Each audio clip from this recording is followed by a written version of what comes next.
আসসালামু আলাইকুম এইচএসসি 25 এর শিক্ষার্থীরা, তোমাদের বেশিরভাগের কলেজেই কিন্তু জানুয়ারি ফার্স্ট এবং সেকেন্ড উইকের মধ্যেই টেস্ট পরীক্ষা শুরু হবে। তো তোমাদের হাতে খুব বেশি হলে 10 থেকে 15 দিন সময় আছে, কারো কারোর জন্য কিন্তু 10 দিনেরও কম সময় আছে। খুবই স্বাভাবিক তোমরা একটু টেনশনে আছো টেস্ট পরীক্ষার জন্য, এবং বেশিরভাগেরই কিন্তু সিলেবাস শেষ হয় না, এটাও কিন্তু খুবই স্বাভাবিক। অনেকেরই একটা দুইটা চ্যাপ্টার বাকি আছে। তো এই মুহূর্তে তোমাদের আসলে কি করণীয়? তোমাদের কি সিলেবাসটা শেষ করা প্রয়োজন, নাকি যেই অধ্যায়গুলো তুমি আগে শেষ করে ফেলেছো সেগুলো তোমার রিভিশন দেওয়া প্রয়োজন?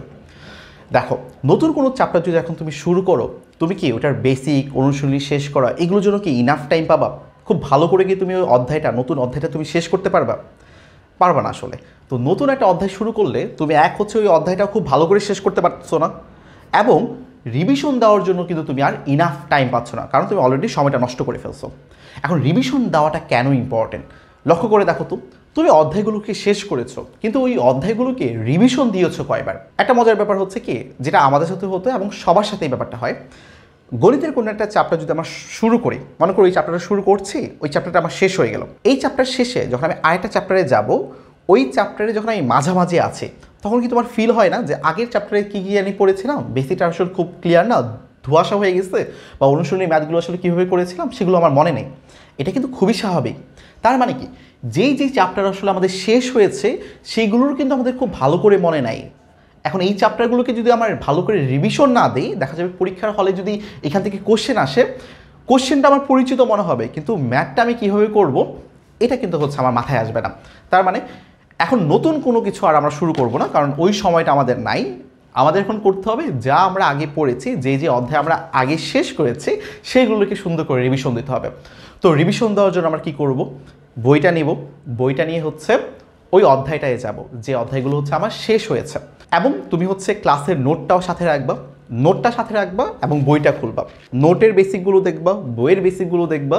শুরুতেই তুমি বেসিকগুলোকে শেষ করবা, কোনো একটা অধ্যায় ধরে তার বেসিকগুলোকে সব শেষ করে ফেলবা, যে তুমি এই অধ্যায় এই বেসিকগুলো আমার আছে, নোটটা পড়ে ফেললাম, বইয়ের বেসিকগুলো আমি পড়ে ফেললাম, বেসিক আমার ডান।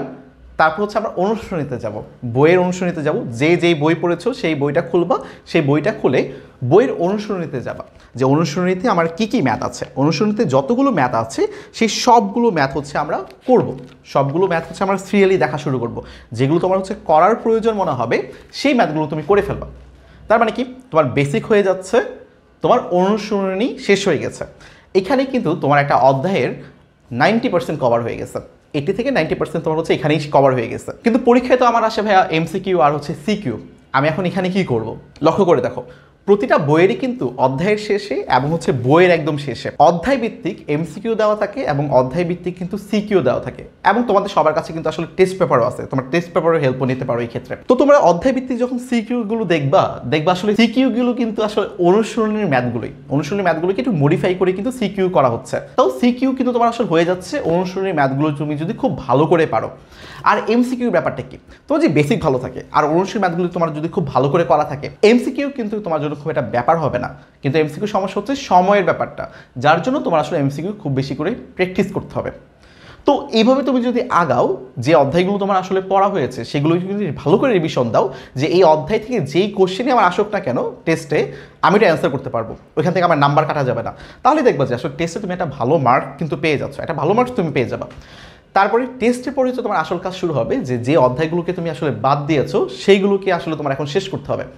তো টেস্টের পরে আমার আসলে সময় কেমন থাকবে লক্ষ্য করে দেখো, জানুয়ারি এবং ফেব্রুয়ারি ফার্স্ট উইকের মধ্যে তোমার টেস্ট পরীক্ষা শেষ হয়ে যাবে। তো তোমার কাছে আসলে সময় থাকবে ফেব্রুয়ারি, মার্চ, এপ্রিল, মে, 4 মাস আমার কাছে সময় থাকবে। আমার জুনে এইচএসসি, জুনের 3rd 4th উইক থেকে আমার এইচএসসি, তো জুন মাসটা আমি আসলে বিবেচনায় আনতেছি না, আমার কাছে ধরে নিচ্ছি 4 মাস আছে, একটা ফেব্রুয়ারি, মার্চ, এপ্রিল, মে। তো যেই অধ্যায়গুলো আমার বাকি আছে সেই অধ্যায়গুলো আমার টার্গেট থাকবে যে মার্চ মাসের মধ্যে আমি শেষ করব। এপ্রিলে গিয়ে আমি এমন একটা মানুষ হবো যার কিনা 100% সিলেবাস কমপ্লিট। তো ফেব্রুয়ারি মার্চ মাস থাকবে আমার ওই সময়টা যেখানে কিনা আমি আমার সিলেবাসটা কমপ্লিট করব, একদম যাই পারি না কেন আমার সিলেবাস কমপ্লিট করতে হবে। তারপর মার্চ আর মেতে গিয়ে হচ্ছে আমি যত পারি রিভিশন দিব এবং যত পারি এক্সাম দিব।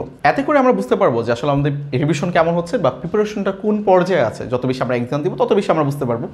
এবং এই সময়টা তোমরা আরেকটা কাজ করতে পারো, সেটা হচ্ছে এডমিশনের যেই কোশ্চেনগুলো আছে সেগুলো তুমি অ্যানালাইসিস করতে পারো।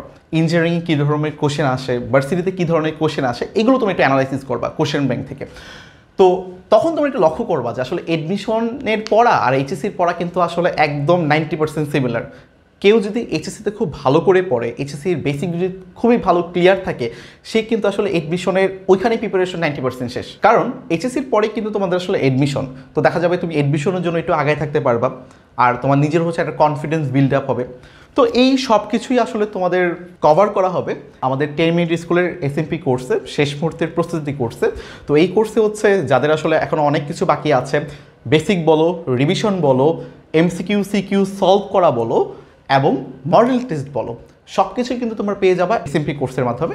এবং আমরা কিন্তু তোমাদের সব ধরনের সাপোর্ট দিব যতদিন পর্যন্ত তোমাদের এইচএসসি পরীক্ষা চলমান থাকবে।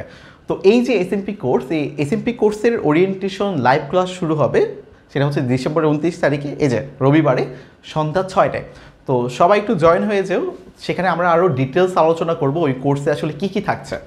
তো সবার সাথে দেখা হচ্ছে লঞ্চিং লাইভে। এবং তোমরা আমাকে কমেন্ট করে জানাতে পারো যে তোমাদের সিলেবাস এখন পর্যন্ত কার কতটুকু বাকি আছে এবং আমরা তোমাদেরকে আরও কীভাবে সাহায্য করতে পারি। তো দেখা হচ্ছে লঞ্চিং লাইভে।